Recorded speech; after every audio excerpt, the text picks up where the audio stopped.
শহর থেকে প্রায় ১০০ কিলোমিটার দূরে আমডাঙ্গা নামের এক নিস্তরঙ্গ গ্রাম। আমার মতো একজন লেখকের জন্য এমন শান্ত, নিরিবিলি পরিবেশ ছিল একেবারে আদর্শ। নতুন উপন্যাসের প্লট মাথায় ঘুরছিল, কিন্তু শহরের কোলাহলে মন বসাতে পারছিলাম না। তাই বন্ধু সুমনের পরামর্শে তার গ্রামের পুরনো জমিদার বাড়িতে এসে উঠলাম। বিশাল বাড়ি, চারপাশে আম কাঁঠালের বাগান, আর বাড়ির ঠিক সীমানার বাইরে দাঁড়িয়ে আছে এক প্রকাণ্ড শতবর্ষী নিমগাছ। বাড়ির দেখভালের দায়িত্বে থাকা হারান কাকা আমাকে সব বুঝিয়ে দিচ্ছিলেন। মানুষটা কম কথার, কিন্তু তার চোখের দৃষ্টিতে কেমন যেন একটা গভীর বিষণ্ণতা। বাড়িটা ঘুরিয়ে দেখানোর পর আমি উঠোনে এসে দাঁড়ালাম। চোখ পড়ল বিশাল নিম গাছটার দিকে। কি অদ্ভুত সুন্দর দেখতে! ডালপালাগুলো যেন আকাশ ছুঁতে চাইছে। আমি বললাম, হারান কাকা, গাছটা তো দারুণ। রাতে নিশ্চয়ই এর তলায় বসলে খুব আরাম লাগবে। আমার কথা শুনে হারান কাকার মুখটা ফ্যাকাশে হয়ে গেল। কাঁপা কাঁপা গলায় বললেন, ও কথা মুখেও আনবেন না দাদাবাবু। দিনের বেলাতেও ও গাছের তলায় কেউ যায় না। আর রাত, বিশেষ করে ঝড়ের রাতে তো ওদিকটা সাক্ষাৎ জমালয়। আমি হেসে উড়িয়ে দিলাম, বললাম, আরে কাকা, আপনারা এখনও এসব মানেন? ওসব কুসংস্কার। হারান কাকা দীর্ঘশ্বাস ফেলে বললেন, যা ভালো বোঝেন দাদাবাবু, তবে আমার কথা মনে রাখবেন, কাল বৈশাখীর রাতে যেন ভুলেও ও গাছের দিকে যাবেন না। প্রথম কয়েকটা দিন বেশ ভালোই কাটল। দিনের বেলা গ্রামের পথে ঘুরে বেড়াতাম, মানুষের সাথে কথা বলতাম, আর রাতে আমার লেখার টেবিলে ডুবে থাকতাম। কিন্তু প্রতি রাতেই একটা অদ্ভুত ব্যাপার লক্ষ্য করতাম। আমার ঘরের জানালা দিয়ে ঠিক ওই নিম গাছটা দেখা যেত। গভীর রাতে যখন চারদিক নিস্তব্ধ হয়ে যেত, আমার মনে হতো গাছটার পাতাগুলো যেন ফিসফিস করে কথা বলছে। মাঝে মাঝে দমকা হাওয়া ছাড়াই ডালপালাগুলো এমনভাবে দুলে উঠত যেন অদৃশ্য কেউ তাতে ভর করেছে। আমি অবশ্য এসবকে মনের ভুল বলেই উড়িয়ে যেতাম। ঘটনার দিনটা ছিল পয়লা বৈশাখের ঠিক আগের দিন। দুপুর থেকেই আকাশটা গোমরা মুখে ছিল। বিকেলের দিকে হারান কাকা এসে লণ্ঠন আর মোমবাতি দিয়ে গেলেন। বললেন, দাদাবাবু, আজ রাতে বড় ঝড় উঠবে মনে হচ্ছে, সাবধানে থাকবেন, আর যাই হোক দরজা জানলা বন্ধ করে ঘরের ভেতরেই থাকবেন। তার গলার স্বরটা কেমন যেন অন্যরকম শোনাল, যেন শুধু ঝড়ের জন্যই নয়, অন্য কিছুর জন্য তিনি আমাকে সাবধান করছেন। সন্ধে নামতেই শুরু হলো তাণ্ডব। প্রথমে ঝিরিঝিরে বৃষ্টি, তারপর দমকা হাওয়া। কিছুক্ষণের মধ্যেই সেই হাওয়ার রূপ নিল উন্মত্ত ঝড়ে। বিদ্যুৎ চলে গেল সাথে সাথেই। আমি লণ্ঠনটা জ্বালিয়ে লেখার টেবিলে বসলাম। বাইরে তখন প্রকৃতির ভয়ঙ্কর গর্জন। বিদ্যুতের ঝলকানিতে থেকে থেকে আলোকিত হয়ে উঠছে চারপাশ। আর প্রতিবার আলো ঝলকানোর সাথে সাথে আমার চোখ চলে যাচ্ছে জানালার বাইরে ওই নিম গাছটার দিকে। ঝড়ের দাপটে গাছটা যেন যন্ত্রণায় ছটফট করছিল। তার ডালপালাগুলো একে অপরের সাথে বাড়ি খেয়ে এক অদ্ভুত আর্তনাদের মতো শব্দ তৈরি করছিল। হঠাৎ আমার কানে একটা অন্যরকম শব্দ এলো, ঝড়ের শব্দের সাথে মিশে থাকা এক অদ্ভুত সুর, নূপুরের শব্দ। প্রথমে ভাবলাম ভুল শুনেছি, কিন্তু না, শব্দটা আসছে, টিং টিং টিং, খুব ধীর কিন্তু স্পষ্ট, যেন কেউ ভেজা পায়ে নূপুর পরে গাছটার চারপাশে হেঁটে বেড়াচ্ছে। বুকটা ছ্যাঁত করে উঠল। শহরের ছেলে হলেও এমন পরিবেশে গা ছমছম করতে বাধ্য। আমি কান পেতে রইলাম। হ্যাঁ, শব্দটা এখনও হচ্ছে, কিন্তু এই ঝড় বৃষ্টির রাতে কে আসবে ওখানে? আমি সাহস করে জানালার কাছে এগিয়ে গেলাম। বাইরে তখন মুষলধারে বৃষ্টি। বিদ্যুতের এক ঝলকানিতে যা দেখলাম তাতে আমার রক্ত জল হয়ে গেল। এক মুহূর্তের জন্য, শুধু এক মুহূর্তের জন্য, আমি দেখলাম নিম গাছটার মোটা গুড়িতে হেলান দিয়ে দাঁড়িয়ে আছে এক নারী মূর্তি। পরনে টকটকে লাল পাড়ের সাদা শাড়ি, লম্বা চুলগুলো ঝড়ে উঠছে। মুখটা স্পষ্ট নয়, কিন্তু তার অবয়বটা ভোলার নয়। পরের মুহূর্তেই আবার নিকষ কালো অন্ধকার। আমার সারা শরীর দিয়ে যেন বরফ শীতল একটা স্রোত বয়ে গেল। আমি কি স্বপ্ন দেখছি, নাকি এটা আমার মনের বিভ্রম?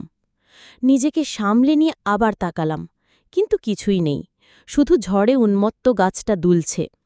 দরজায় খিল দেওয়া আছে কিনা সেটা দেখতে গিয়ে আমার হৃৎপিণ্ডটা প্রায় থেমে যাওয়ার জোগাড় হল।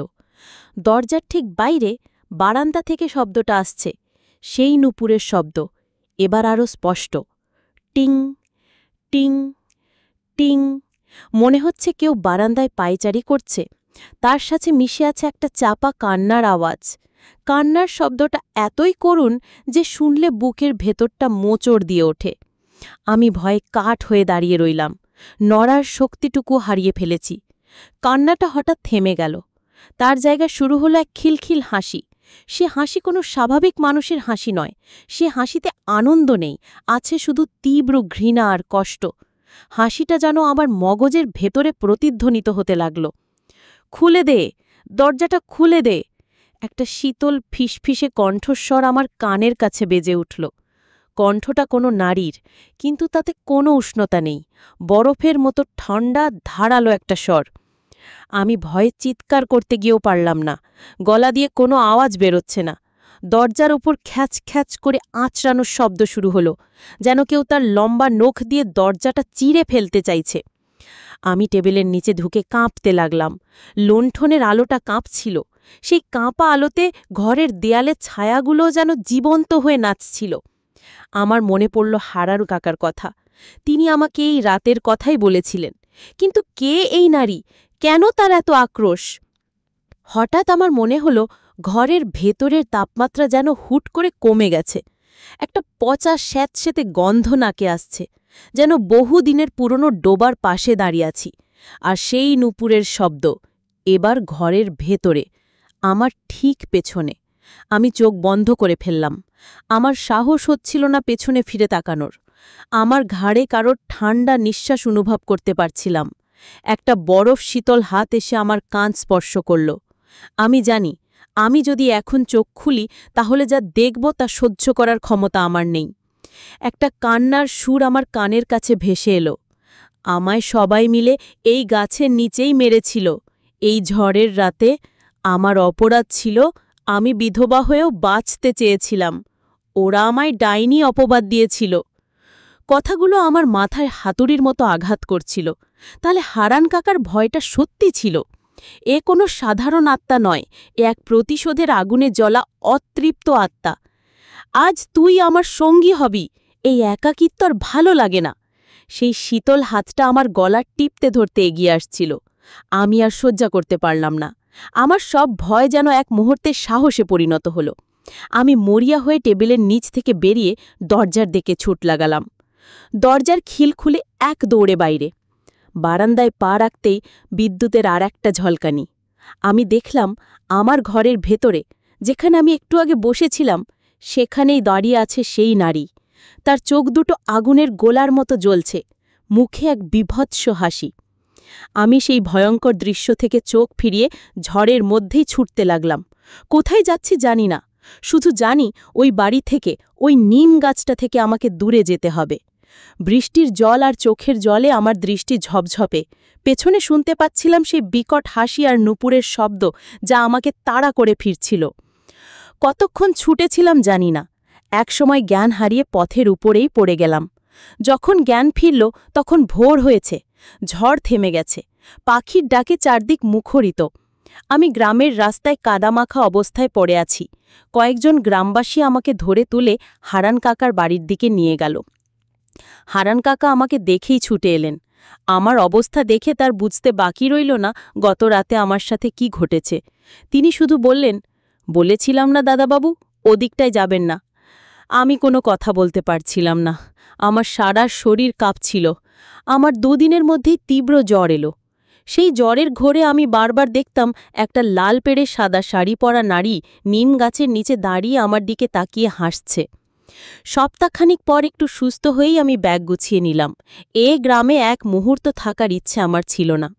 যাওয়ার আগে হারান কাকাকে জিজ্ঞেস করলাম, কে ছিল ও কাকা? হারান কাকা একটা দীর্ঘশ্বাস ফেলে বললেন, ওর নাম ছিল দামিনী। বহু বছর আগের কথা। গ্রামের সবচেয়ে সুন্দর বউ ছিল। অল্প বয়সে বিধবা হয়, কিন্তু ওর রূপই ওর কাল হল। গ্রামের কিছু বদ লোকের নজর পড়ে ওর ওপর, কিন্তু ওকে বাগে আনতে না পেরে ওর নামে ডাইনি অপবাদ রটিয়ে দেয়।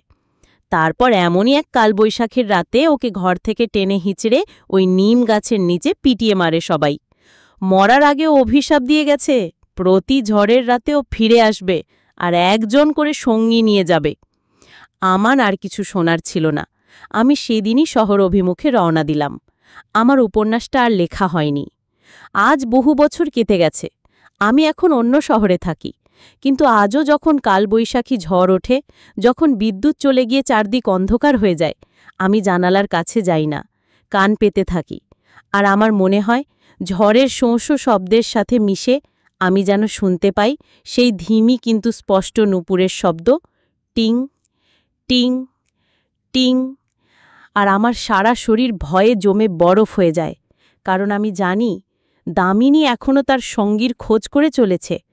সৌভাগ্যক্রমে রাতে সে আমাকে পায়নি, কিন্তু তার খোঁজ কি কখনো শেষ হবে? গল্পটি ভালো লাগলে চ্যানেলটি সাবস্ক্রাইব করবেন।